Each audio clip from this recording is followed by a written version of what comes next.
সিলেটের ওসমানীনগর থেকে উঠে এসে লন্ডনের রাজনীতি, এরপর বিএনপির কেন্দ্রীয় রাজনীতিতে আরোহণ, আর এখন সরকারের পররাষ্ট্র প্রতিমন্ত্রী। আগের দুজন সহ সব মিলিয়ে সিলেট পেয়েছে 3 মন্ত্রী। বাড়ি সিলেট, সিলেটের মানুষে ভয় পায় না। হুমায়ুন কবিরের শেকড় সিলেটের ওসমানীনগরের হাবুসপুরে।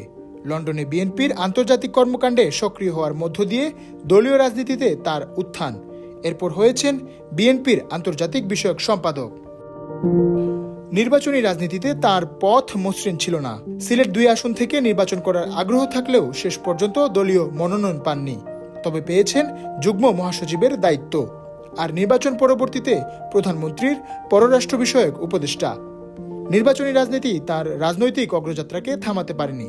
অর্জনের খাতায় নতুন সংযুক্তি, রাষ্ট্রের গুরুত্বপূর্ণ দায়িত্ব, পররাষ্ট্র প্রতিমন্ত্রী। 2026 সালে নতুন সরকার গঠনের পর প্রধানমন্ত্রীর পররাষ্ট্র বিষয়ক উপদেষ্টা হিসেবে দায়িত্ব পান হুমায়ুন কবির। জাতিসংঘ সহ অধিকাংশ আন্তর্জাতিক সম্পর্ক ও কূটনৈতিক যোগাযোগে তাকে দেখা গিয়েছিল সক্রিয় ভূমিকায়। সে যাত্রা থেকেই আজ প্রতিমন্ত্রীর দায়িত্ব পাওয়া। হুমায়ুন কবিরের পররাষ্ট্র প্রতিমন্ত্রী হওয়া সিলেটে তৈরি হবে নতুন এক রাজনৈতিক সমীকরণ। তবে সমীকরণের বাহিরে 3 মন্ত্রী নিয়ে জাতীয় রাজনীতিতে আরও শক্ত অবস্থান তৈরি করতে যাচ্ছে সিলেট।